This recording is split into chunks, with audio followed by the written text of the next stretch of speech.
OMG. Bago po kayo magtanong, hindi po ako si Ma'am Venice. Pero grabe, sobrang magkahawig kayo. Napakasakit na nangyari kay Margaret. Nobody can do her job like her. And that's why I came home. I will take over her position in the meantime. Ako ang may kasalanan. Ako mag-isa ang nagluto nung araw na yon. Wala siya ginagawa. Sinasabi niya lang yan. Pero wala kaming alam. Ako may kasalanan. Akong ikulong ninyo. Allergic pa rin ang katawan niya ang kidney transplant sa katawan ng nanay. Ako na lang po kaya mag-donate ng kidney ko kay nanay. I'm sorry, pero lumabas na hindi compatible ang blood type yung dalawa. Hindi kita anak, tata. Inampun lang kita. Inihabiling ka sa akin ng matalik kong kaibigan na si Carmen. Siya ang tunay mong nanay. Kung hindi ka nakonsensya sa ginawa mo kay Carmen, dun man lang sa apo mo na inosente, pagkaroon ka ng puso. Leaked recipes from bahay na sa stir controversy in culinary industry.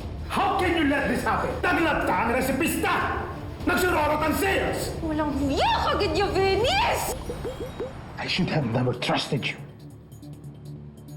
Sirang-sira tayo!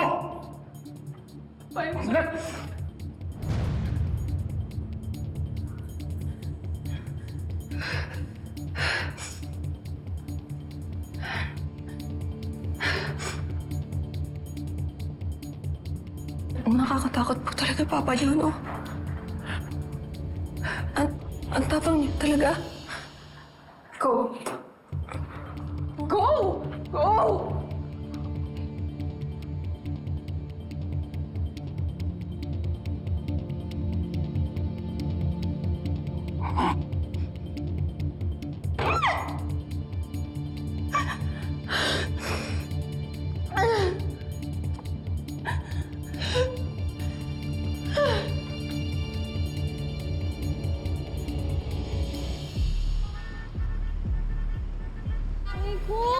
Pampainit lang po ng sikmura. Ako, ano ba?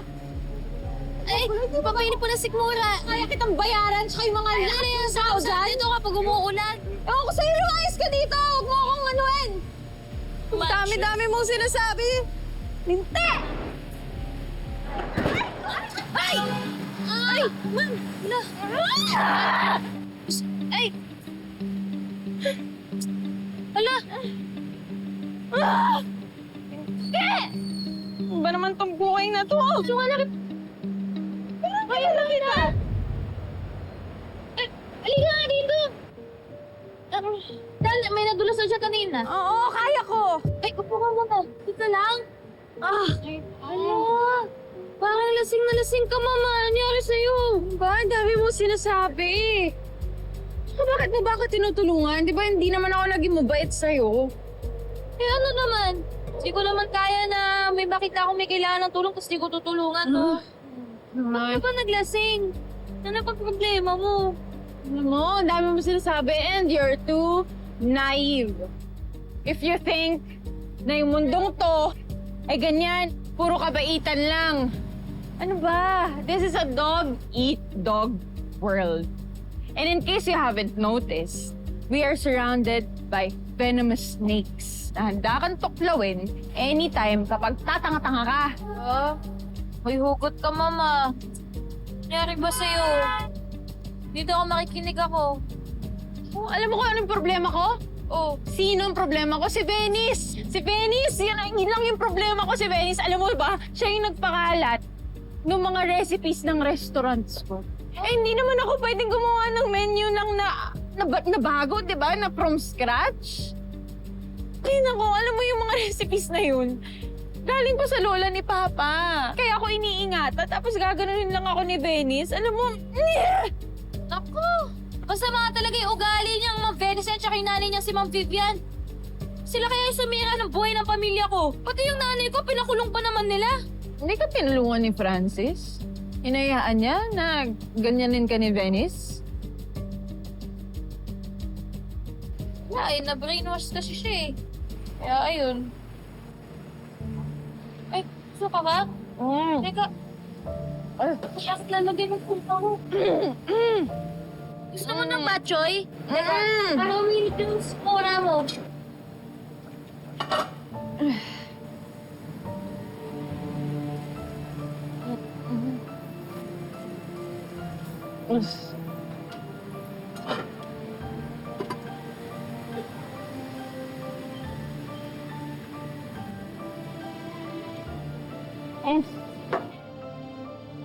Ano yan? Sarap yan.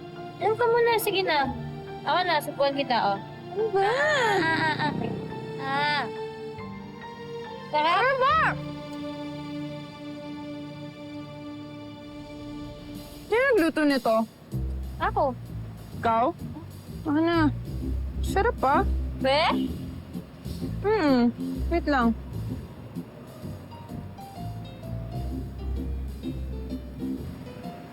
Sarap? Ay, wait lang. Hindi ba ikaw yung gumawa din ng batchoy sa buko recipe na nagpataas ng sales nila, Francis?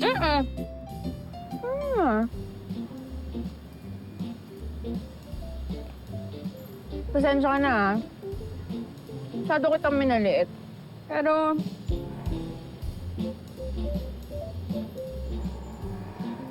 Sige, sumama ka sa akin. Curious ako kung ano pang kaya mong gawin. Sige, test natin yung kagalingan mo sa pagluluto.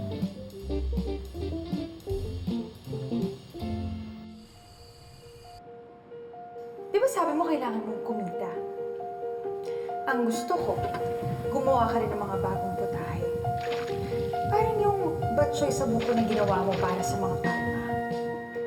Kapalit ng mga recipe namin na kinalat ni Venice. Pag na-impress mo ako sa mga lulutuin mo, i-hire kita sa restaurant ko. Naiintindihan ko po. Gagawin ko po lahat na makakaya ko. I have a proposal for you.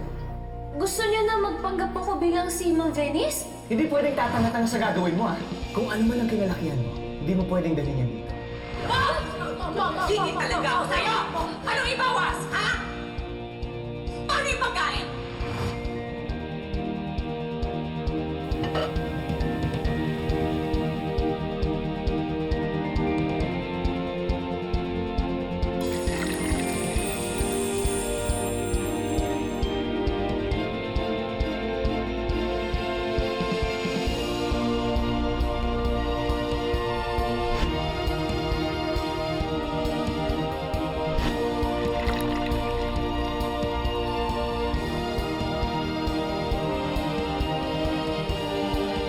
Hindi sapat kung simpleng adobo lang yung lulutuin ko.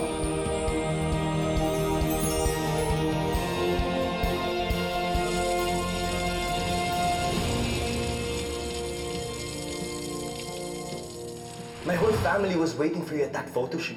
You've just made everything worse. Sobrang pagkakamali itong pinagtiwala ko sa'yo. Hindi ko alam paano napunta yung sabag ko. Wala talaga akong kinukuha. I trusted you.